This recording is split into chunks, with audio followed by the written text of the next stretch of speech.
आज हम मानव का उत्सर्जन तंत्र पढ़ेंगे। तो आप लोग जानते हैं कि हमारे शरीर में उत्सर्जन का काम कौन करता है, कौन सा अंग उत्सर्जन का कार्य करता है। तो आप लोगों में से अगर किसी को पता हो तो बताएं। नहीं, उत्सर्जन का काम हमारे शरीर में किडनी, नाम सुना है पहले कभी?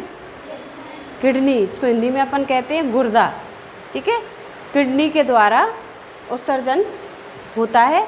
जैव प्रक्रम के अंतर्गत हमने पाचन तंत्र,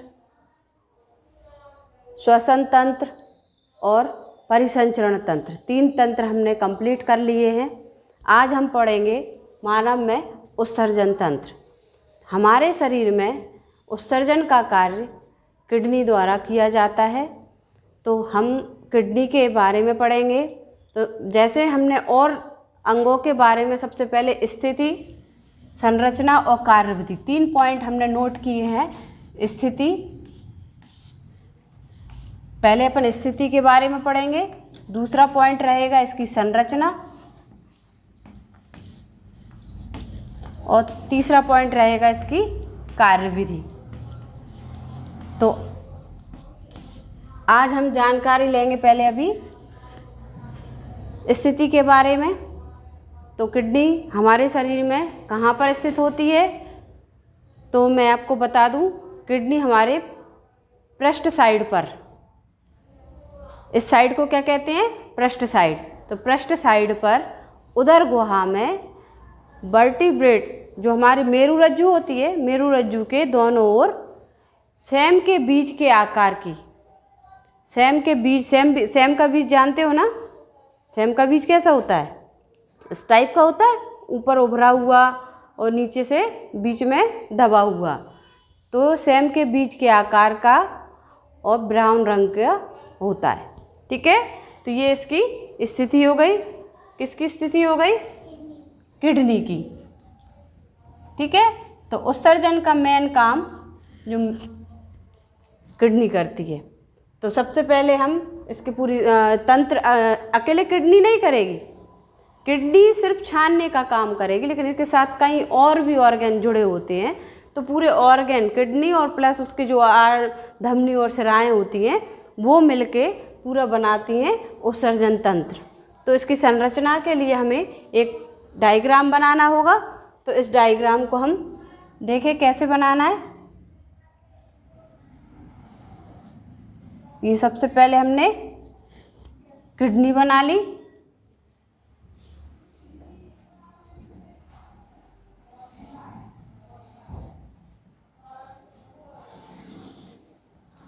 ये हो गया ना, ऐसा ही होता है ना सेम का बीज। ये सेम का बीज हो गया। जो राइट साइड की जो रहेगी किडनी, वो थोड़ी सी नीचे रहती है। क्यों रहती है? क्योंकि राइट साइड में होता है लीवर, यकृत। तो यकृत सबसे बड़ी ग्रंथि हमारे शरीर में, तो बड़ी होने के कारण ये थोड़ी सी नीचे रहेगी। फिर इसमें से एक आर्ट, दोनों ओर एक एक धमनी और एक एक सिराएं जाती है। ये हो गई, मान लीजिए, आपकी आर्टरी, धमनी। और दूसरी हम ले लेते हैं सिरा।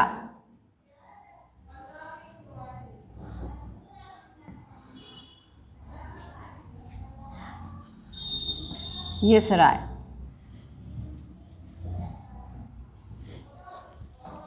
इसको थोड़ा सा और मैं क्लियर बनाती हूँ।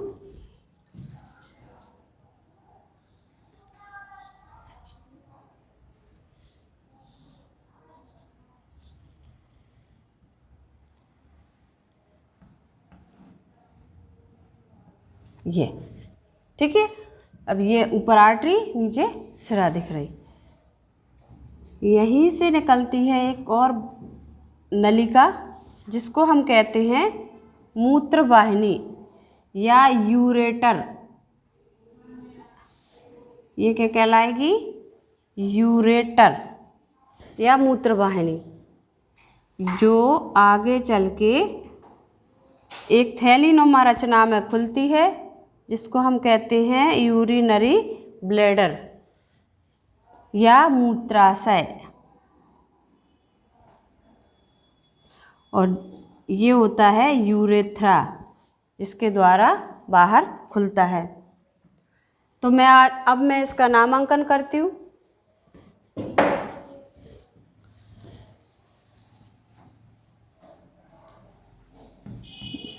दाया वृक्क, इसको वृक्क कहते हैं हिंदी में, ठीक है।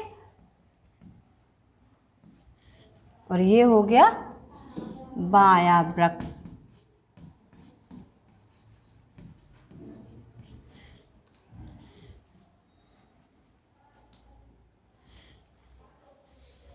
रीनल धमनी, रीनल धमनी में क्या कहते बता दें।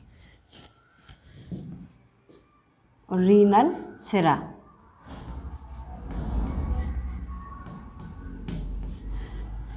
रीनल आर्टरी और रीनल वेन, ठीक है। इंग्लिश में इसको वेन बोलते हैं सिरा को, और इसको आर्टरी बोलते हैं। ये जो दबा हुआ हिस्सा होता है, इस दबे हुए भाग को कहते हैं हाइलम।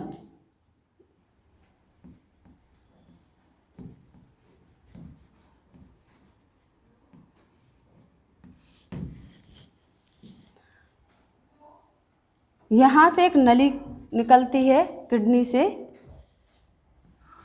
इस वाहिनी को कहेंगे मूत्र वाहिनी।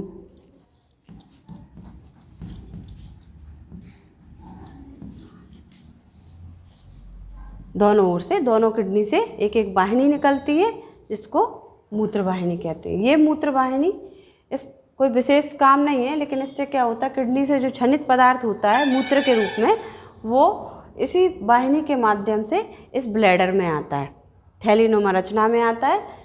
इसको कहेंगे मूत्राशय या यूरिनरी ब्लैडर। ये क्या है, अनैक्षिक पेशियों का बना हुआ है। तो अनैक्षिक पेशी होने का, जब इस पर दबाव पड़ता है इन पेशियों पर, तो इस मूत्र को समय समय पर बाहर यूरेथ्रा के माध्यम से निकाल दिया जाता है। ये हो गया पूरा उत्सर्जन तंत्र, ठीक है। तो आप कैसे समझोगे कि हमारे शरीर में, पहले स्थिति बताएंगे, किडनी कहाँ स्थित होती है, बीच के आकार, स्वयं के बीच के आकार की होती है, और दोनों साइड होती है, दाएं और बाएं। अब इसमें अगर हम किडनी जो है,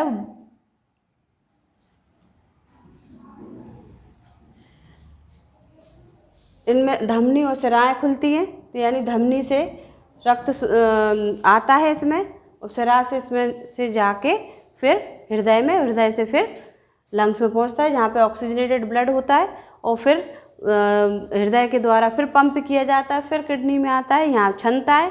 यहाँ शुद्ध नहीं होता, ध्यान रखना, किडनी ब्लड को, रक्त को छानती है, ठीक है। ये शुद्ध नहीं करती। शुद्ध कौन करता है? शुद्ध मीन्स ऑक्सीजनेटेड ब्लड कौन करता है? फेफड़े, लंग्स करते हैं, ठीक है। तो इसमें रक्त छनता है। अब छानने कैसे छनता है, इसकी क्रिया विधि के माध्यम से हम दूसरा डायग्राम बनाएंगे। जैसा कि हमने बताया कि वृक्क या किडनी रक्त को छानने का कार्य करती है, रक्त को छानती है। तो क्या इसमें छन्नी लगी रहती है? कैसे छानती है?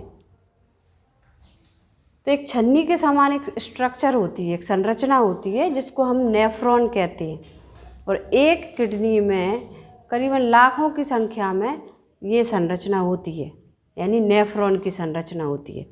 तो इसका मैं डायग्राम आपको अलग से बना के दिखाऊंगी, लेकिन कैसे स्थित होती है वो मैं आपको बता दूं। जैसे ये नेफ्रॉन की संरचना, ये ठीक है, ये इस टाइप से होती है, ठीक। तो ये संरचना जो है नेफ्रॉन, ये इसमें लाखों की संख्या में होती है। और एक प्रकार की ये छन्नी होती है, जैविक छन्नी, ठीक है। इससे ब्लड छनता है और छनित जो होता है अपशिष्ट पदार्थ के रूप में यहाँ इकट्ठा हो जाता है, यहाँ से ये यूरेटर और फिर यूरिनरी ब्लैडर में पहुँचता है। तो क्रिया विधि के अंतर्गत आपको पहले इस नेफ्रॉन का अपन को डायग्राम बनाना है, कैसे काम करता है। नेफ्रॉन की संरचना में एक कप के आकार की संरचना बनानी है।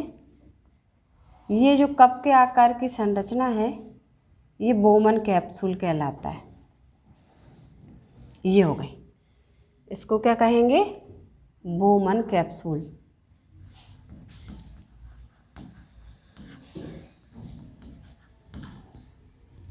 इसको हिंदी में कह रहे हैं कैप्सूल ना कहेंगे तो हिंदी में इसको संपुट, ठीक है। इसका ये बोमन कैप्सूल के पीछे का भाग कहलाता है समीपस्थ संग्राहक नलिका।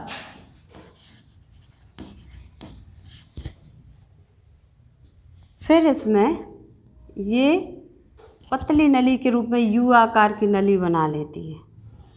इस यू आकार की नली को कहते हैं ये इतनी ये, ठीक है। हेनले नामक वैज्ञानिक ने इसको खोजा था, इसलिए इसको कहेंगे लूप ऑफ हेनले या हेनले के लूप, हेनले के लूप। फिर ये नलिका फिर ऐसे ही बन जाती है, जिसको हम कहेंगे दूरस्थ, ये वाली कहलाएगी दूरस्थ संग्राहक नलिका, ये कहलाएगी दूरस्थ संग्राहक नलिका।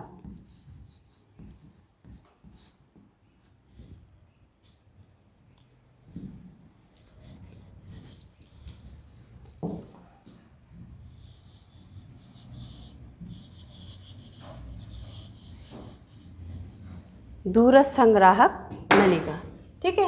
इसके बाद मैंने ये छोड़ दिया तो ये कहलाएगी आपकी, कई नलिकाएं इनसे जुड़ती हैं, इसलिए मैंने इनको अलग अलग ब्रांच के रूप में डिवाइड कर दिया।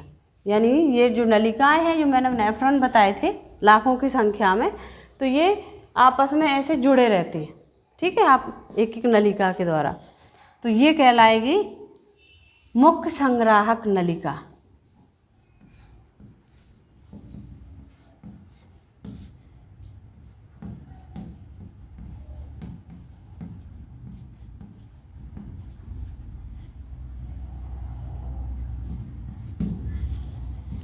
फिर इसका जो सारी जो नेफ्रॉन है वो आपस में जुड़ी होती है और जुड़ के वो एक निश्चित भाग में खुलती हैं। ये इसका भाग कहलाता है पेल्विस। तो इस भाग को हम यहाँ ऐसे शो कर देंगे, ये कहलाएगा पेल्विस।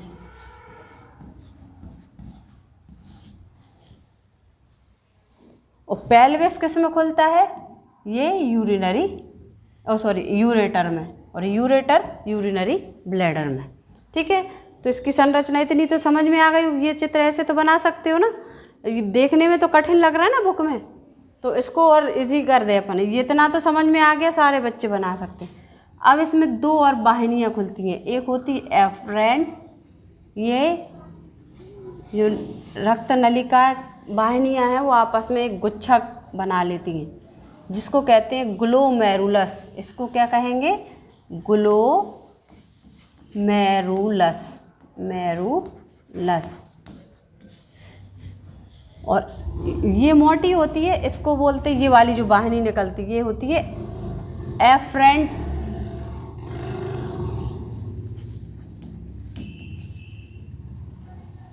Efferent arteriole.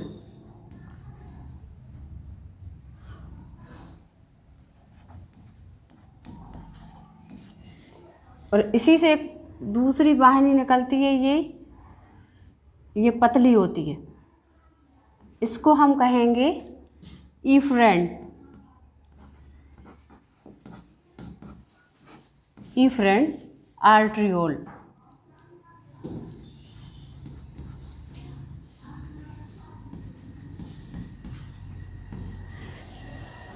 ये आगे चल के इन संग्राहक नलिका के चारों ओर एक कुंडलित संरचना बना लेती हैं इस टाइप से पूरे में, और ये एक वेन के एक सिरा के रूप में निकलती हैं, जिसको हम कहते हैं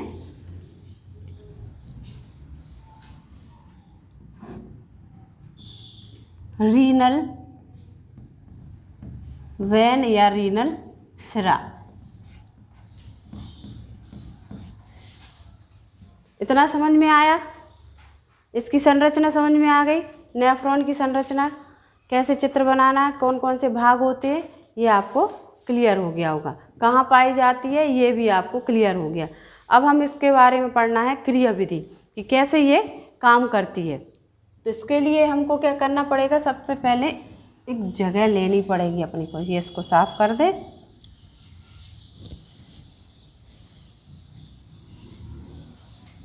जो मूत्र निर्माण की क्रिया विधि है वो 3 स्टेप में पूरी होती है, 3 स्टेप में, ठीक है। तो अब हम पढ़ेंगे क्रिया विधि। तो क्रिया विधि के 3 पॉइंट कौन से हैं?